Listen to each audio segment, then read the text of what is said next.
You fuck with Big Brother, you get straight. You know what I mean? I don't know what the fuck he said. Big Blue told me something I can't hear. You already know what the fuck time it is. Turn up and tune in. Hey, what's going on, everybody? What's up, YouTube? It's your motherfucking boy, Big Bad, and this is the Real Talk, Real Shit podcast. And as always, I really appreciate y'all for tuning in and checking in with me. Because you could have been anywhere else, but you're here with me. So I got you. I promise you, I got you. Alright, and on today's episode, we're going to be talking about this crazy ass thing I just seen on the news. We're talking about religion, but we're talking about this slave Bible I seen on the news. Now, I told y'all, for anybody who knows anything about anything or been paying attention to my channel, I told y'all that religion is just a set of rules. Religion is just a set of rules created by man to keep mankind in line, right? Now, for all my Christians out there, don't lose me. Don't get upset at me. Just do the research. Just do the research before you get pissed off. Because I'm tired of people dismissing each other, dismissing your own fellow man just because of what your beliefs tell you is right or wrong. Because your beliefs is only your belief. Your belief has to be based in facts and reality. You have to be based in reality, or else you're based in bullshit and lies. You know what I mean? So I'm looking on the internet or whatever, and I think it's NBC News or something like that, or CBS, one of them sorry ass news people. Now, if you pay attention, they always tell on themselves. They ain't got that's all they do is tell on themselves. Because one thing you have to understand about evil is they have to announce themselves. Or either they have to announce themselves to have the power, or they're just so dumb they don't care about covering their tracks. But either which way, they got this slave Bible. It's in Washington D.C. in the Bible. It's like a Bible museum or something like that in Washington D.C.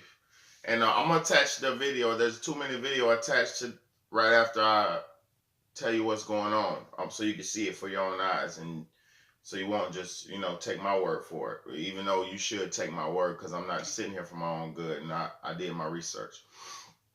All right, now, with Christianity, I already told y'all that religion is just a set of rules to keep man in line. Every last religion is just a rule book just to keep us subservient and to keep us obedient. You know what I mean? Under slavery, really. Slave book. Now, they done came out and proved that shit, and they said they had an actual slave Bible. They said the slave Bible only has 230 chapters, which the original Bible has like 1,100 some chapters, the regular Bible. Now, I'm not against the Bible, but do your research, because the actual Bible itself was stolen from Ethiopian and Egyptian and other allegories and traditional traditions. Is stolen. The Bible is like stolen tradition. It's a stolen legacy book. They went all around the world, and by them, I mean those Europeans went all around the world, stealing all the spirituality from the world, destroying. They'll take the spirituality, the spiritual system from the indigenous people, then they would destroy those people. Then they will try to be like, damn, what could we do? Like, why does everybody listening over here? Why is everybody so this and that? Why are they so calm and this? Because we had God. We've always had God. And that's the thing. Black people are so spiritual, or colored people or melanated people are so spiritual that we grasp to that God concept, the God story, the God theory, because it's who we are. We're spiritual inside by nature. So we grasp onto all the religions and holiness and all that because that's who we are. We're descendants of God's children. You know what I mean? We're like God's children. So anyway, they got this Bible, the slave Bible, that they have in this museum to prove that they gave the slaves this Bible just to keep them in slavery.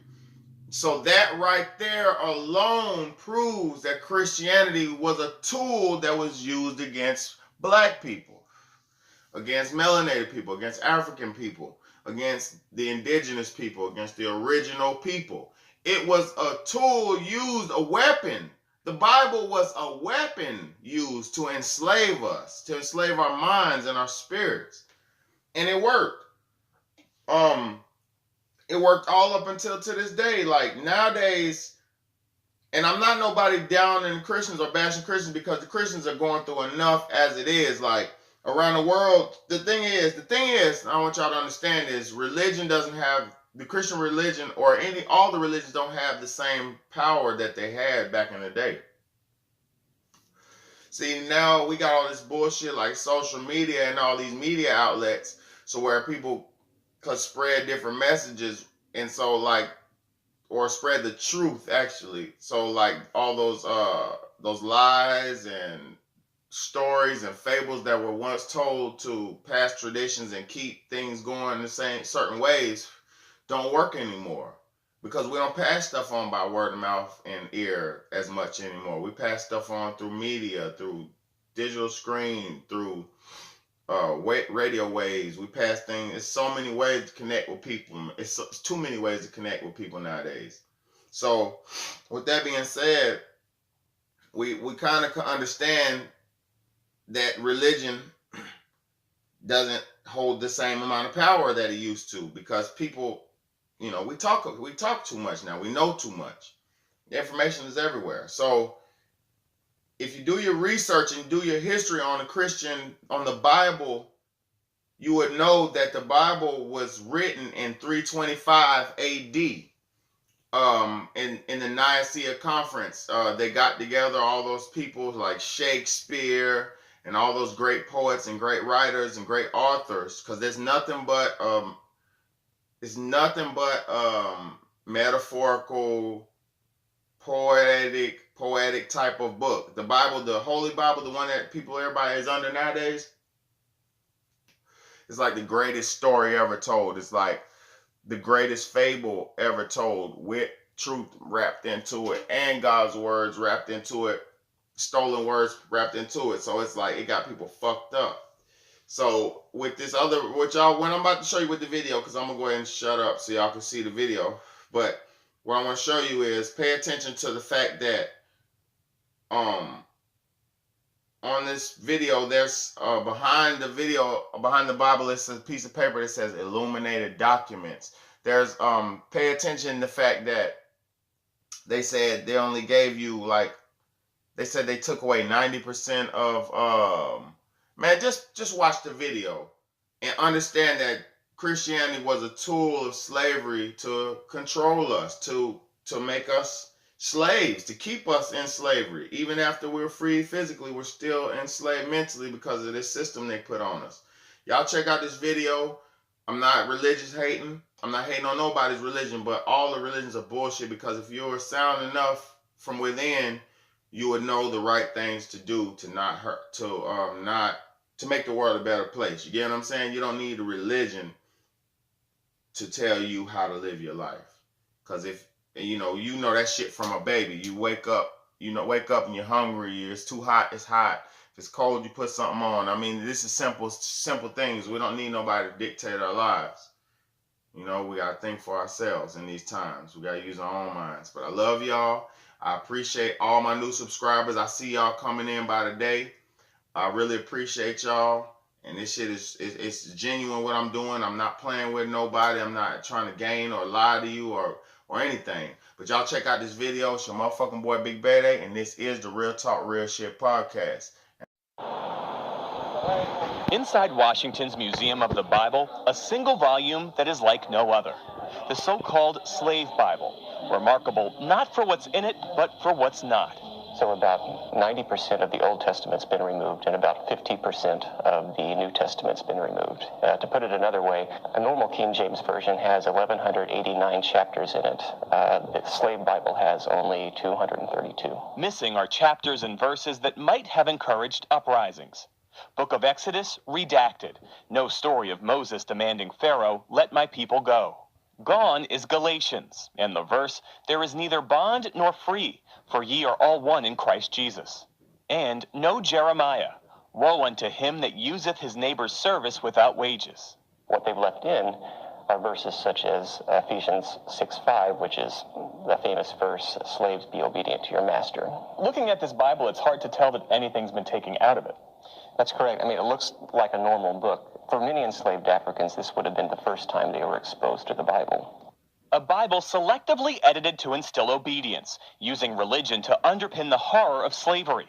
When people encounter this exhibit, what lasting impression do you want them to leave with? Well, we want to pass the message on that may this never happen again.